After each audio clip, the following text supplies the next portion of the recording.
get straight to it because Leicester lost their second game in the Europa League. They're out in Poland, of course, lost to Legia Warsaw. Now, this is 2 games now that they've not won in the Europa League, having drawn their first game against Napoli at home, having led that game 2-0 as well against Napoli. 2-2 it finished. It's led to some suggesting that Brendan Rodgers is under pressure. Their season in general, Martin, hasn't really started in the way that many would have expected, I think. No, 2 wins from 8 games, if we don't include the EFL. 13th in the league. They have, though, been 4th place for, what was it, something like 567 days in the last 2 seasons. So they, you can't really point the finger at them just yet, but they've just slipped a little bit from the standards they set. They won the FA Cup. The fans seem to be getting a little bit disgruntled. I don't think Brendan Rodgers perhaps deserves that. He's just going through one of those moments at the moment. But they seem to rely very heavily, don't they, on Vardy. Iheanacho last night wasn't allowed into the country. Not really sure what happened there with his passport. That would have been a huge disappointment to him. But Vardy's involved in everything this season. It's just, I think, 7 Premier League goals, 5 goals and 1 assist in the last 7 Premier League games. So, it's going well for Vardy. He's getting the best from him. But it's about that changeover, isn't it? Getting some for the future and securing results at while they're on that run. But Fofana getting injured at the start of the season was really a tough one for him. But he continues to buy well. They develop players. They're the envy of a lot of Premier League clubs, but the results are not going their way at the moment. You mentioned they were in the top 4 for 567 days, you said, in the last 2 seasons. Isn't that the reason why people can be frustrated, Simon? The fact that they have been in top 4 contention and yet in the last 2 seasons, they've fallen away. Yeah, that's one argument that you can advance. Obviously, winning the FA Cup seems to have dispelled a lot of that distemper. Obviously, we look at it and say, well, then maybe they're going about it a different way this season. Maybe they won't spend this amount of time in top 4 and creep in at the back end of the season. I think it's very previous we spoke about it last week, that there were segments of Leicester fans that were booing after the last home game. And a lot of Leicester fans came on and said, well, hang on, that was a very small amount of fans, and it was, most of them had a few drinks, and it really was not anything of any consequence.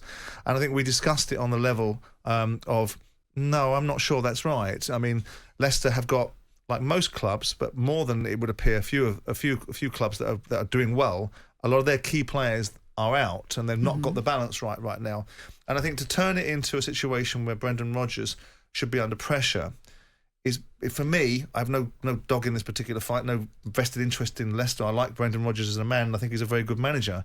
I think for the fans to be getting on his back is probably not right. It's probably too early to be in that situation. He's far too good a manager to suggest that Leicester will not have a successful season of sorts. And it's very, very short-term thinking. I know football is like that. We're all guilty of it. We're all guilty of micromanaging things. And it's disappointing not to win games when you're 2-0 up against Napoli. But hold on. This is a top-quality manager that's won an FA Cup for you, that's put you in and around the top 4, 5 in the division, 6 in the division for the last couple of years, stabilised what is a very decent football club, galvanised a lot of forces, done very well in the transfer market. You can't seriously be saying to me, because you've had a couple of moments where it hasn't gone your way and you're not really seeing what you've seen last season, that somehow people should start booing. That's too previous. It's too quick to do. It's too easy to do, and I think it's fundamentally wrong, because I think there's more things right about Leicester. We've seen it with owners before. I mean, like Claudio Ranieri won the title at Leicester, and then they didn't get off to a great start the following time, and he lost his job. Owners are partly responsible for this. Well, the owners aren't booing, are they? No, not booing, but for creating this need for, we want results, we need results, and if we don't get results, they get knee-jerk reactions sometimes. Hold on. How is that based? If you talk about Chelsea, then Chelsea will get a top-quality manager in, exhaust what they think is his potential, and the moment he goes off-piste, they'll remove him and put the next guy in fit for the next task.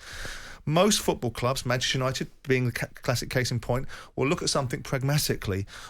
Of course, there's always going to be an element of fan pressure. It's a public domain business, and when the fans say they have no influence and they're fed up with football clubs not caring about what they say and what they do, we do know that football clubs react to what fans do. But I think if you're going in the wrong direction after a period of time, there can be no argument that Brendan Rodgers over the last couple of years has been going in absolutely the right direction. Most owners will react if they bring somebody in, me being one of them, 18 months down the line, I'm still going in the wrong direction, and I can see no progress, and I can see nothing besides the manager saying to me, well, we're going in the wrong direction, but it's more of the same. No, thank you, out.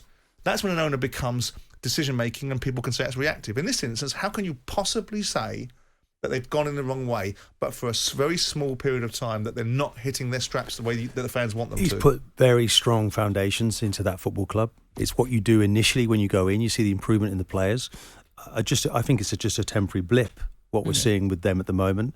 Evans, Fofana, Söyüncü actually is a bit worrying the way that his form's disappeared. Vestergaard is a player that I really admire. What's happening with Madison, Martin, do you think? I think perhaps there's underlying injury issues with that hip. Whether or not that's really quite right, I don't know. It's what you see, and whether he's moving freely. He must be protecting him. Brendan will want to protect him. But, of course, he wanted to use Iheanacho as well last night, and he couldn't do that. But he'll admit they should be doing better. This is, a group of players we've grown used to seeing doing well on the pitch, and it's gone wrong for them at the moment. So he's got to put it right as quick as he can. So it sounds, by the sound of it, from both of you, that you're saying we had Leicester fans calling into the sports bar last night. Unhappy Leicester fans. You're both suggesting, look, calm down. It's only the start of the season. Things will turn good, and you need to back him. What do you think to the booing, Martin? I know it's a fact of life, and we can't deny fans their expression, and it's their right to pay their money and have their choice. But do you think it's pragmatic? Do you think it's constructive? And do you think it's necessary for fans to do this at this moment in time with someone who's got a proven track record and has started the season, and in adversity is where you back people, not turn against them? Yeah, it's unfortunate. Again, they've set really high standards, yeah, and they've just fallen below that. And they've done it. You've got to remember the people they've done it with. So the fans need to show that loyalty. They need to be understanding what the manager's trying to do, what he's trying to build, what he's trying to stand. And it's like, and really, this is a Leicester fans that should be doing better than they are in terms of. I mean, they vote with their feet. They're there in big numbers, and they play a huge part. It's a real atmosphere when you go there now. But it's disappointing for Brendan Rodgers. He needs time or patience, really, from the fans to allow him to do his work. And otherwise, I think they could regret this. He wants loyalty from the supporters, and they want loyalty from him. And there'll be lots of opportunities prayed for him in the future. But I think it's just he's got to try and weather the storm there at the moment, and everyone's looking at his players and they're trying to keep it together. They're building something nice. So that togetherness, you win a trophy, that should pull you together. So that's why it surprised me, their start to the season. They could play Norwich this weekend, and that's got to be a game where they think about winning and turning it around. Everybody else at the moment is beating Norwich. If you don't beat Norwich, then maybe there's a little bit of pressure. They're playing Palace.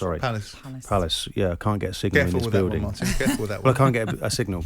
Disruption. I think because Tielemans was linked elsewhere, wasn't they, and other stuff like that. But I'm not being patronising someone I like. I just think that fans have the right to express themselves, but we've listened to a lot about how this club has been knitted together through adversity, how it's the model football club from supporter through to boardroom in management and players.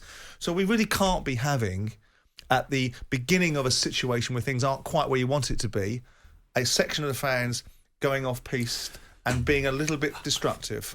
You're not going to like this time, but I don't think the Thursday night football is very helpful at all to that situation of trying to develop what you do on a Saturday. I think that's probably right. A lot of people, when I mention this, a lot of people say who's not in the game, oh, come on, it's just, what's wrong with them, But Thursday night, I'm sorry, it really affects you. The only team I've ever seen do well in this is Chelsea. Chelsea went on to win the Europa League and qualify for the Champions League, and they did so with an incredible squad that went on to win the Premier League 2 years later. You've got to be really well equipped to get through these different. I mean, look at they were travelling away last night. Got an important game again this weekend. It's really difficult to mix the two, and it depletes your squad. And if you've got injuries, it's tough. Well, as it stands, West Ham coping with Thursday They night are football. because they're solid. We're going to talk about them next in just a few minutes here on talkSPORT. You're listening in to Martin Keown, Simon Jordan, and Natalie Sawyer.